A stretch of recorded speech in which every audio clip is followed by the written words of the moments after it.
Well, thank you very much, Susan. Good morning, everyone, and welcome. Thank you for coming. As Susan mentioned, I'm Steve Olson with the Hinrich Foundation, a nonprofit organization dedicated to promoting sustainable global trade. I think it goes without saying that the timing for our panel on trade issues and trade tensions today is extremely propitious. I've been working in international trade for about 30 years now, having started my career as a trade negotiator during the presidency of Ronald Reagan. I don't feel that old, but I guess the numbers don't lie. And I can tell you without hesitation that I've never seen anything quite like what we're experiencing today.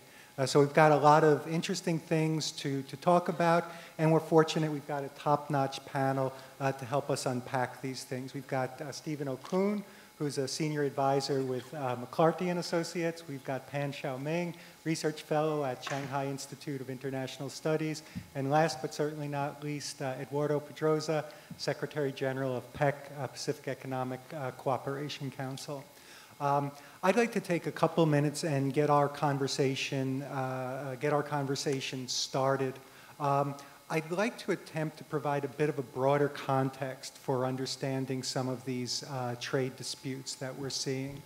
And I'd like to encourage all of you to look beyond, and more importantly, to think beyond this kind of back and forth, tit for tat, trade action, trade retaliation that we're watching unfold, it seems like, on a weekly basis, if not a daily basis on some occasions. And I'd encourage you to look at, in a very real sense, all of these disputes are a reflection of an underlying issue which has been gradually building up for decades.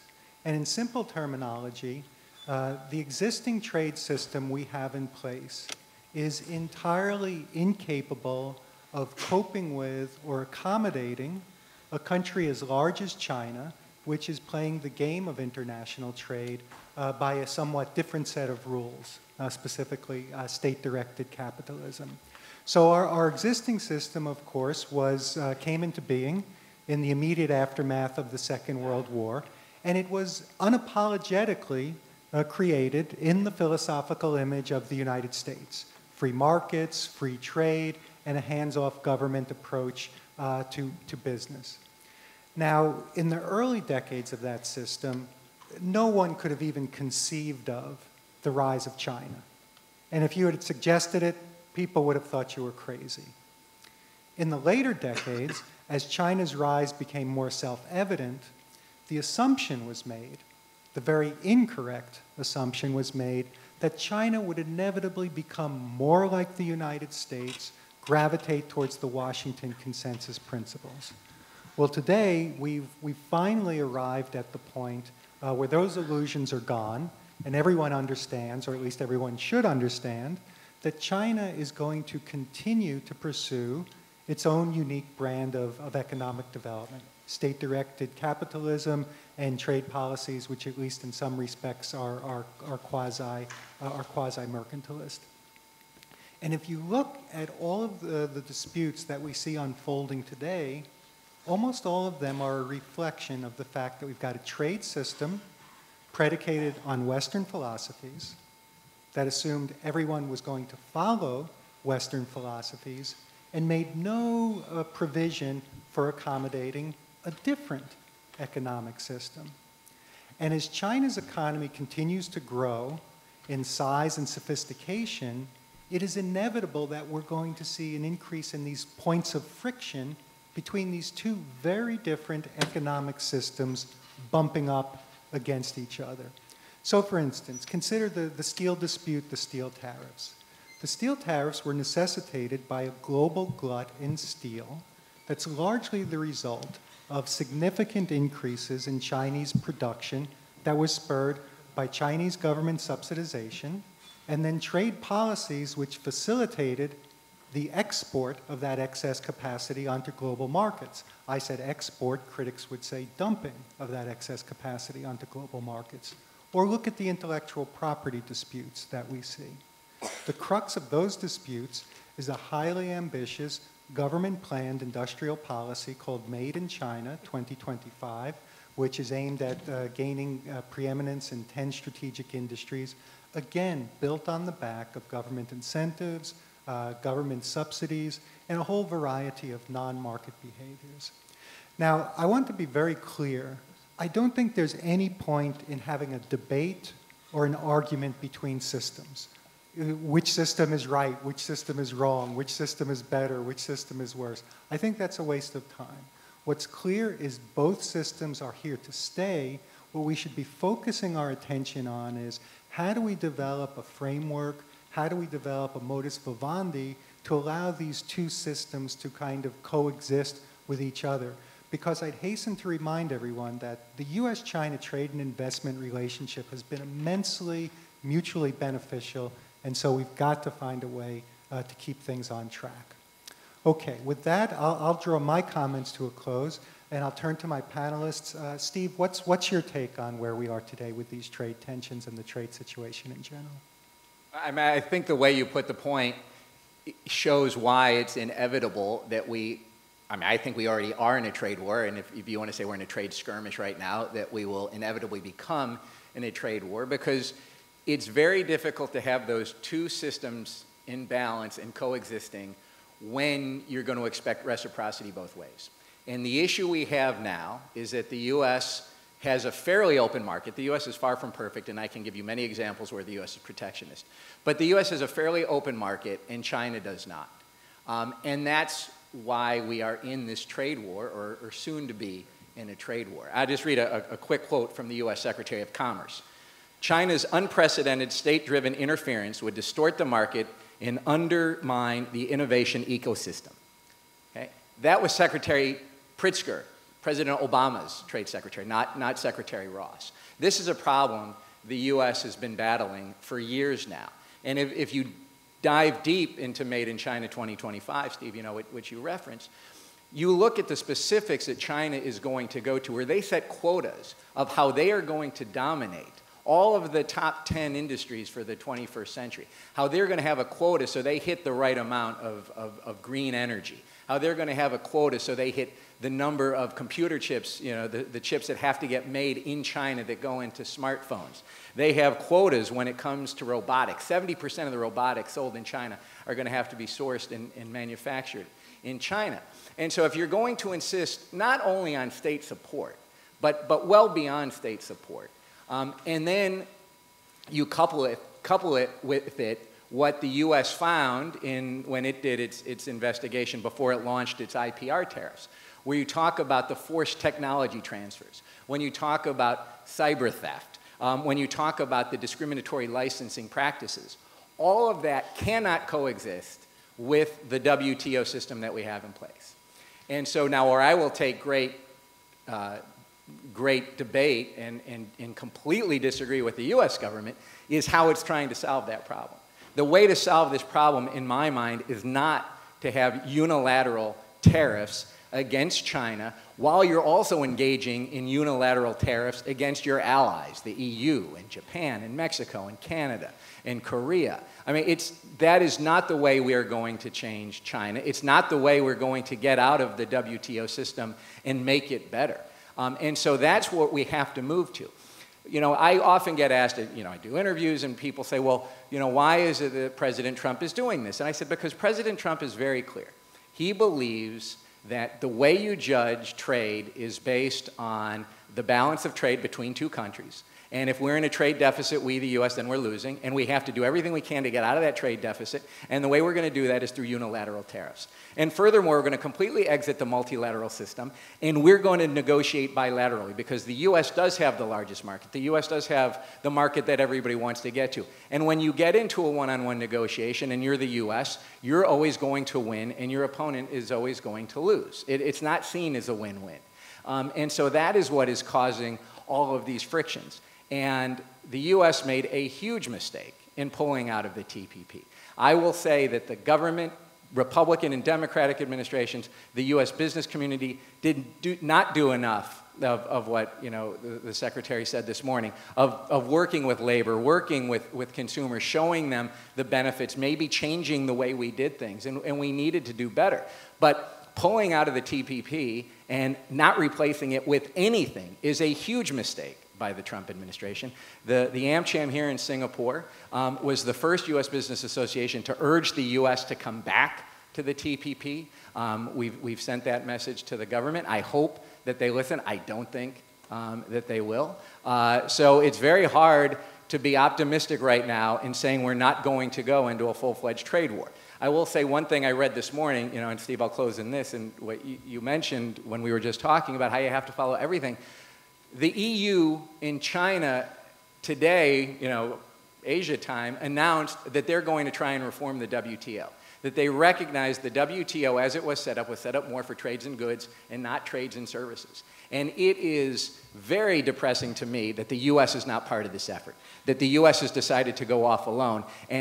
But if these Trump tariffs and this Trump approach to trade is going to get a reform of the WTO, and if it's led by the EU and China, and if it's led by the countries of the TPP, the 11 remaining going forward, then maybe we will fix these problems that we need to fix and get back to where you started. Thanks, Steve, very, very much. Xiaoming, could I ask you to share some of your thoughts, please? Yeah, and I'm very delighted to be here and share some thoughts, but this kind of shot is just my personal thoughts. It doesn't represent my institute. And I'm a scholar, so I try to observe or analyze the world through my discipline. And honestly, as a trade expert, we are having a very hard time.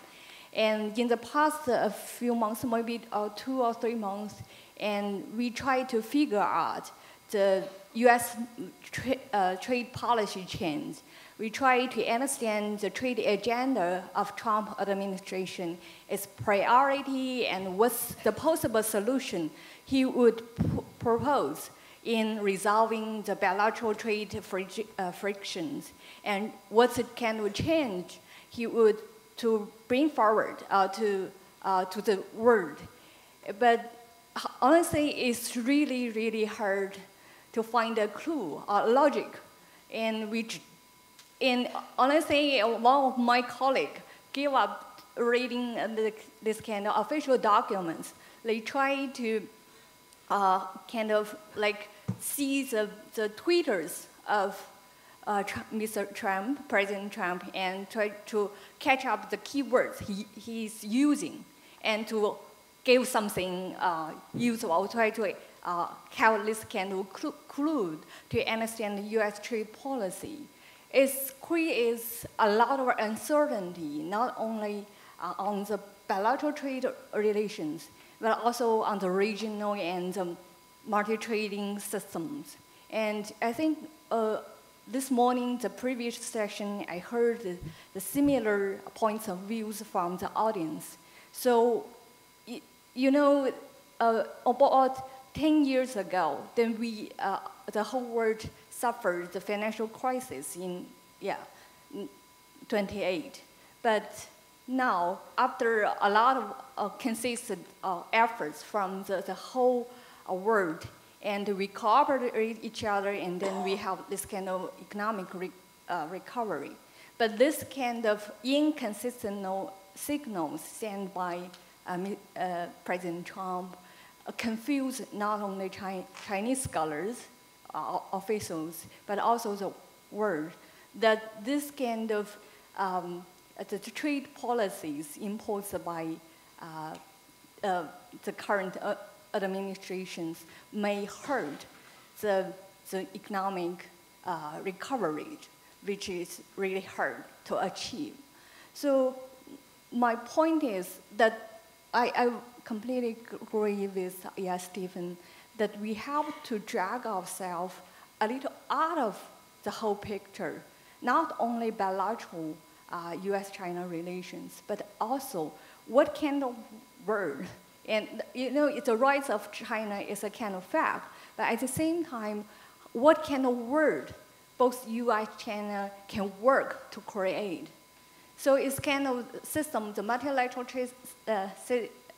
trading system is a little kind of, outdated. The rules need to reform to include more issues, but we have to work on it from a kind of starting point. If we keep levying this kind of tariff, but this kind of trade penalty, it doesn't help improve the whole situation. To me, it's a very kind of worrisome situation. We have to do something. And if we try to point out the fingers against each other, it brings us nowhere. And also, I think we try to understand the U.S.-China bilateral not only trade relations, but also the bilateral economic relations. It's not a kind of zero-sum game. It's a kind of win-win situation. So we need each other as a trading partner and in this kind of world. And I read a few congressional reports recently, and one of the words repeated many times in the report, this kind of economic cooperation, the multinational companies investing in China is greatly improves the competitiveness by this kind of lower labor cost and a kind of assistance. So this is also the part of the fact. So we can't talk about this kind of trade policies ignoring this kind of basic fundamentals between the U.S.-China cooperation and trade economic relations. So, and I found some numbers that the last, the multinationals, the sales of multinationals in China, including Hong Kong, last year is $630 billion US. So it's a kind of intervened interest between the two countries. So the tariff, I do believe this kind of tariff, this kind of penalty doesn't help the situation, it may worsen the situation. So we have to be rational when dealing with this kind of trade frictions.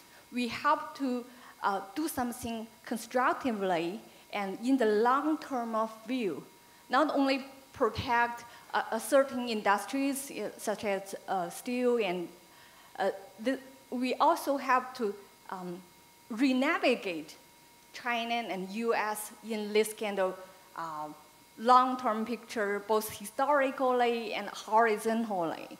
So this kind of mutual, this kind of collaboration doesn't only help the bilateral, stabilize the bilateral relations, but also help to improve the welfare of the region. I think China as a kind of hub of the supply chains or global value chains in Asia Pacific. So it's create a lot of, it's kind of contribute to the economic growth of the region. So if Chinese economy suffers or slow down, I think it affects the whole region, and it has more spilling over effects on the globe. So I do think that we have wisdom to find out the solution despite of many chaos. Thank you. Thank you. Thank you very much, Xiaoming, for those interesting and relevant points. Mr. Pedrosa, may I ask you to share some thoughts as well? Many thanks, Stephen, and thanks for the way you've set up this session. I was terrified you were going to ask us for comments on 6-digit tariff lines. That's just too much trees, and I'm really glad you were sticking to the forest with this discussion. In the spirit of this conference, we're talking about what's news now, and we've talked a lot about social media. So I wanted to understand the context. So I had a look at Google Trends. I love Google Trends. I love to see what people are interested in and when they're interested in them. So I looked at the key search term, tariffs, and interestingly, there was a peak in March 2018, and it's peaked again this month. And then I looked at something that we think about a lot if we're interested in history, and where I looked at Smoot-Hawley as well as something that connects to it, and that was, again, a peak in March 2018, but before that, the last peak was in February 2009. So that's, back during the good old GFC days. But I thought, given what everyone talks about and the impact of Smoot-Hawley, the impact of tariffs, are they connecting this to the broader economic context and the kind of impact that this potential trade war would have on economic growth? So I looked at the key search term, the Great Depression. The last time that peaked was October 2008, which was when the Lehman Brothers crisis struck. So at the moment, it seems stakeholders, the population out there, those using Google, aren't making that connection between the impact of the trade war and what it's going to have on everyone's livelihoods on their jobs. So I think there's a fundamental disconnect there, and that's an important context, and it speaks to, I think, a little bit the role of the media as well. And it comes through in the work that we do at PECC as well. We have this survey every year, and we ask people, what are the top risks to growth for your economy? And surprisingly, the top risk to growth last year was protectionism. The number of people that have picked protectionism as a risk to growth has doubled in the last couple of years. But at the same time, levels of optimism have never been so high about growth of the broader economy. So again, there's a disconnect, and I really want to try and understand that. So I want to ask all of you who are out there covering this, have we got this wrong as economists, as observers of this? Is there something like fundamental that I'm not getting here? The third, I guess, sort of little point I'd make is, this is really a structural problem. When we think about trade policies is part of the overall sort of economic toolbox. If we think about, for example, the current account deficit, it's also deeply related to the investment savings balance within our economies. So US consumption's been chugging along nicely, it's been in driving growth. But again, when the global financial crisis hit, one of the critiques out there was part of the reason for that global financial crisis was overconsumption. So what did we do? We had these massive stimulus packages. China came out in a very big way. They had a very big stimulus package. Some of that resulted in massive increases in investment that resulted in sort of the steel glut that you somewhat referred to. So if we try and think of the tools, as I think that's where you want to go with this discussion, we can't talk about trade policy in isolation of the broader economic framework. There's a quote I wanted to use in here, if I can find it in my notes, is if we focus too much on the macro issues, that the trade stuff, it's going to prejudice the recommendations that we come up with. So we have to look at the broad economic context, and we have to understand what are the fundamentals behind this. So I'll stop there. I had a nice story to tell about driving and the rules of the road, but maybe we'll get there. But I wanted to, do you want me to tell the story? Everyone's referred to the rules of the road. So I wanted to tell a story, and this is not a story, it's not my story, it's a story that was told by Jacob Frankel at a PECC discussion that we had in 2005. And you'll love this, Steve. The title of the session was The Trans-Pacific Imbalance, a Disaster in the Making. And that's really what we've talked about quite a lot in our work for the past 18 years. But let's just pretend Steve and Xiaoming, I think, are taking a drive, and Steve's driving, and there's a red light, and Xiaoming's screaming at Steve, "Stop, it's a red light." And he accelerates through and says, "Oh," and Xiaoming's furious with Steve and says, "Why'd you do that?" And Steve says, "Well, my brother Ed, he always does this." And Xiaoming just looks at him quizzically, and then we get towards another red light, and bang, Steve steps on the gas again. And Xiaoming, she's getting very, very worried about this. And then suddenly there's a green light. Steve slams on the brakes. And Xiaoming says, it's a green light. And Steve says, "Well, Xiaoming, my brother Ed might be coming from the other way." And so when we talk about the rules of the road, we want to be able to understand how people behave so we know what to do. If we don't know what the rules of the road are, we're going to have a really big accident. Now, I like this story because Steve and Ed aren't the only people on the roads. There are a lot of other people on the roads today. So I think one of the things you wanted me to talk about was how does this impact the rest of the region, we're all kind of wondering here, what does this mean for us? How do we predict this? How do we anticipate what that policy environment looks like? So I'd kind of really encourage you to think through a little bit how that China-US trade relationship works, how the bigger macroeconomic relationship works, but it can't be done in isolation. I think we all have a stake in this.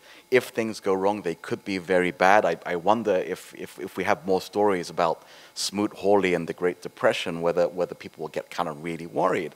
I have a lovely bag here. This is 100% made in the United States. I bought that because every other bag I had broke quite a lot, so this is really robust. But it also speaks to the fundamental changes taking place in Asia today. We've got an increasingly large middle class here. It's a big growing consumer market. So I'd love to know from people like Steve. I can't say Steve O because you're both Steve O. This is terrible. What are the problems your companies face entering into these big markets, and what do we need to do to resolve those? Those are really important issues that'll help, I think, ameliorate some of the negative sentiments that we've got out there. But I'd also encourage people to think about those fundamentals. Do we need to consume more in this part of the world? What are the policy steps we need to do? So when we've looked at this, we've talked about we don't have that many social safety nets. That's why precautionary savings are so high in Asia. But when you write these stories about trade, I'd really encourage all of you to think about that and understand that, because that provides an important fundamental economic reality that the reason why consumption in Asia has been slow is we have to save quite a lot. I would say that China did go into a current account deficit, I think, in March. So that's changing. We're seeing consumption changing in China as well. So lots of change afoot. Keep your eye on the fundamentals. Those are my main messages. Thanks. Well, thanks very much for that, Ed. I enjoyed your anecdote, notwithstanding the fact that I think you were impugning my driving skills, but otherwise I certainly would. Thanks. Well, before we open it up to questions from the floor, let me use my moderator's prerogative and pose a couple of questions myself. Steve, I was very interested. You did a very good job in kind of cataloging a long list of objections that the U.S. government has made clear about different Chinese policies. But you and I are both realists, and we understand that China isn't going to completely change its economic system and change over to a U.S.-Washington consensus system. So being realistic, what do you think it's realistic to ask China to change? What do you think it's not realistic? Where is the common ground here? Well, I mean, I think this gets to why it's such a tragedy that the U.S. left the TPP, because that was the way that this direct battle between the U.S. and China is probably going to hurt both countries. And we could talk about. I know there's a question earlier about, well, what will this do for the midterm elections in the U.S. And I think that President Trump believes that he can withstand some of that political pain because he's fighting the good fight against this Chinese protectionism. And I think China probably overestimates how much economic harm it can take because it needs the U.S.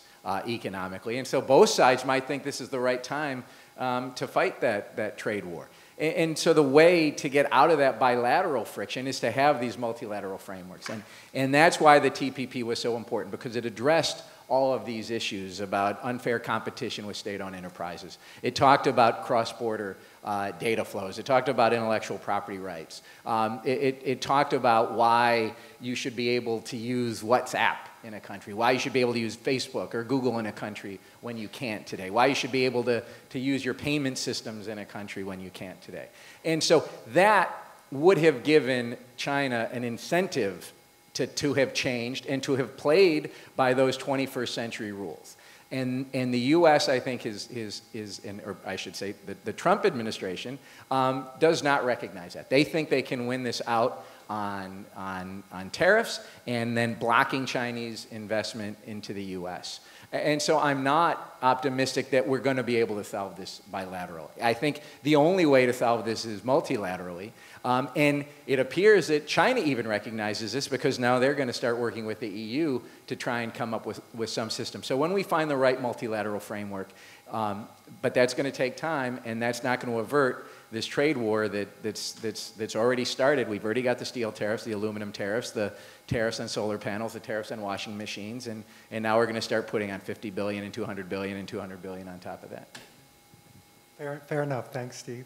Xiaoming, one important issue we haven't had a chance to discuss yet is the Belt and Road Initiative. How do you see that tying into some of the issues that we're discussing?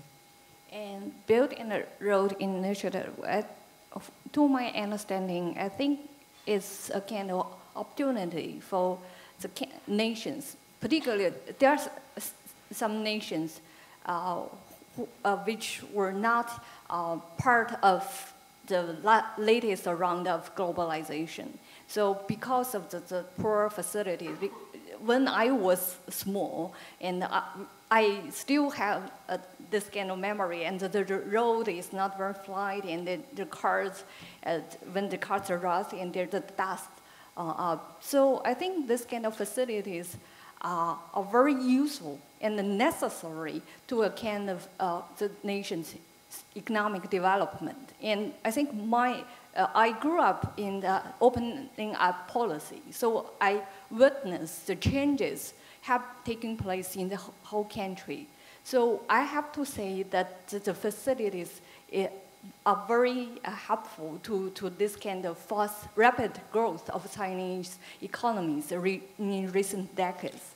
So, but I understand some suspicions in the morning, other sessions, and people talk about this kind of suspicions. And I share with you a kind of part of my experience. I came back to China in 2014, and at that time, there are many visitors to my institute. They talk about Belt and Road Initiative, and they said, oh, what kind of strategy behind that? But later, some visitors talking about this kind of issue, they changed their topic, but it's also related to initiative, but their attention or their focus obviously changed. They said, how can we involve in this kind of initiative? So as a company or as kind of NGO, what kind of activities we can do? What kind of benefits we can have if we are involved in this kind of initiative? So as a kind of, I study international economic law, so from an economic perspective, I would rather recommend or strong emphasize that the Belt and Road Initiative could be an opportunity for your country or your region to upgrade your facilities, to participate into this kind of global value chain, and it could contribute to your economic growth in further decades. So I think we have to look at this kind of initiative at a more practical and what we can benefit from it. Thank you very much. Ed, you made reference to the need for the US and China to be aware that there are other people on the road, that we've got a region here that has is experiencing a lot of impact from the US-China situation. Could you speak a little bit to a regional perspective on some of these issues we see unfolding between US and China?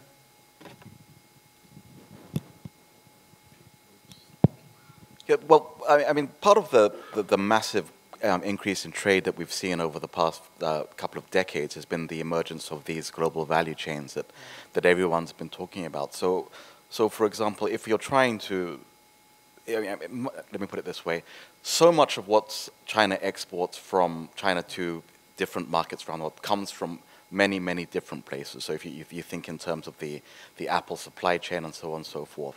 So the impact of trying to isolate one economy in this discussion and with a simple tariff is not just going to impact China, it's going to impact everyone else. It's an incredibly complex set of issues that we're facing, and I don't want to pretend that I've got my head around this fully. But in recent years, we've seen some changes some shifts, if you like, in these value chains, and these aren't of necessity due to trade policy. They have to do with economic fundamentals. In some cases, you see China moving up the value chain, so they're producing more components domestically. So part of that, if you like, could be part of the Made in China 2025 story, and that has other people worried. It's like, oh, am I going to lose my semiconductor business? Now, that's not entirely the full story, because part of that has to do with rising wages in coastal China, and the idea that maybe can some of that happen more towards the interior, hence some of the thinking behind the Belt and Road.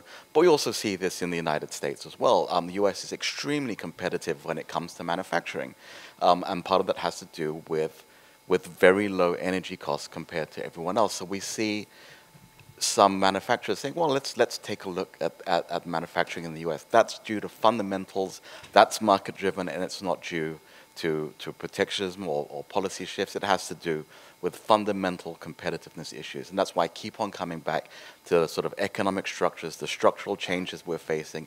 Let's talk about that a little bit, because I think what happens in one economy impacts everyone else. For the regional perspective, we're all keeping our eyes on this.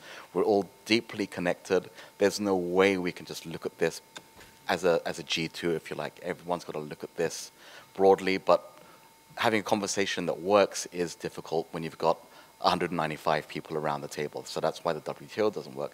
Let's think about other variations where we can bring this and get everyone involved. All good points. Steve, Thank can you. we take this to questions in a couple minutes? Absolutely.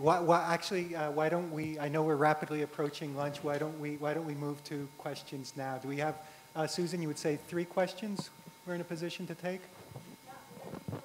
Okay, sure. Please go ahead. Good morning. My name is Mark Stewart. I'm a reporter from the United States in Denver, Colorado. Obviously, the discussion that's taking place now, the markets are reacting. We saw the Dow drop last night. Already China, Hong Kong, the markets there have dropped. Are these short-term blips part of a bigger decision-making? I mean, do you think that the White House is looking at these with alarm, or are these just seen as short-term blips that are not going to have any impact on the bigger decision-making policy? Because I think worldwide, especially in the last 24, 48 hours, there's been some really strong reaction as this conversation has intensified. Thank you. Richard? Richard Volsack from East West Center. I want to go back to the title of the panel and the opening comments by the 2 Steves. My question is the question about averting a trade war only a symptom of a much larger issue that you pointed out, Steve, in your opening comments, that we have a global system, a global environment for trade, but 2 systems. One environment, 2 systems. And the real challenge is, from your opening statements, that the systems are both 21st century systems. They're just very, very different. And they're in competition globally, not just between the United States and China.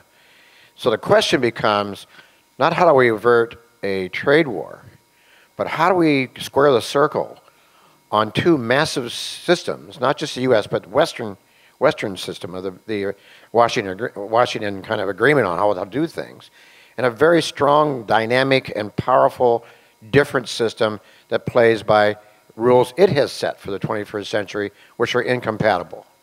So the question is, what is the medium-term way to start trying to square the circle, or at least to make things matter, or operate in a way where we can actually get things moving forward? A fair question indeed. Yes, please. Just one more. Guy Taylor, national security editor at the Washington Times newspaper. I want to just address the way that, or let me ask you, since these tariffs talks and this dialogue about trade that's been going on between Washington and Beijing is happening simultaneous to developments vis-a-vis the North Korea nuclear situation, do you see, even if it's spontaneous, some intersection between these 2 issues and interplay in a way that perhaps both sides are trying to exploit either the tariffs or the North Korea situation to gain leverage in either? Thank you. Thank you. Well, why don't we start off with those three and see how we go? So we had a question about the market responses to the stock market responses to the trade tensions. Is it a short-term blip or something longer term? Ed, you seem teed up and ready to go, ready to jump in on that. Shall you? Well, I've been looking at my retirement funds recently, and I'm really, really deeply worried about this. I was speaking at an event, I think it was 2 years ago, here with U.S. businesses, and I was saying, look at that Dow Jones. It's at 20,000. This I don't understand. Have things really doubled in value since the last time I looked at this? And I look at that disconnect between policy sentiments and markets, and I just don't understand it. But fundamentally what's happened, I think, is we've had this huge liquidity injection through the various QE programs that's sustaining markets at very high levels. There's a certain amount of jitterishness that we see when the Fed says it's going to stop the purchasing programs, when the ECB does this. Everything's been fairly steady a little bit. It's only going to take a very little bit that spooks people for those markets to crash. I'm really a pessimist when it comes to this. How will it impact midterm? I'll leave that for Steve to address. I might come back on the others.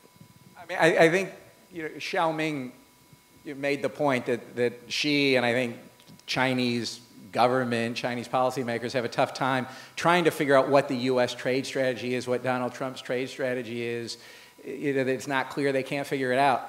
I think it is so clear that it's extraordinarily easy to figure out. Donald Trump has, from the 1980s, he has said that we look at trade in terms of balance, and tariffs are the answer. And he has never once veered off of that. And so I think the market, in air quotes, the market now is figuring out that he is serious. He's been serious for 30 years, and he's president now. And the Congress isn't doing anything to stop him when it comes to saying that, well, we can put tariffs on steel and aluminum and auto parts because that's part of our national security concern. And so the market's finally saying, well, we do have to take him seriously now. And so I think that's what's causing the market to react finally. I don't know why the market didn't react sooner. And so we'll see if the Treasury Department in Washington is going to make an announcement on putting restrictions on Chinese investment. Chinese investment is the lowest it's been, I think, this year in a couple decades, or certainly if not a decade. And then when the tariffs come on July 6th, and then let's see if the Chinese counter. And then if all that happens, the Dow's going to go down more, the market's going to go down more. Because the economy is so good in the U.S., because of the tax cuts, because of what President Obama did, because of all the liquidity, that gives the president some leeway to keep this trade war going and to take that hit. So we'll see what happens. I mean, this ties into the national security question. I'll wait on if you want. Yeah. So, well, thanks for that very much, both Steve and Ed. So, and we also had two other questions. One, how do we square the circle on trying to reconcile these two very different economic systems? And then a question about the intersection between trade issues and North Korea. Would any of our panelists like to take a shot at either of those? I'll just get the ball rolling by saying we've always had different economic systems. You have very different types of economies in Europe, where some have very significantly robust social security systems, for example. We've had the common agricultural policy. The systems found ways to deal with these. Why is this significantly different? I'm not quite sure why, but maybe Xiaoming might have something to say about that. Steve, you've made some comments on some of these.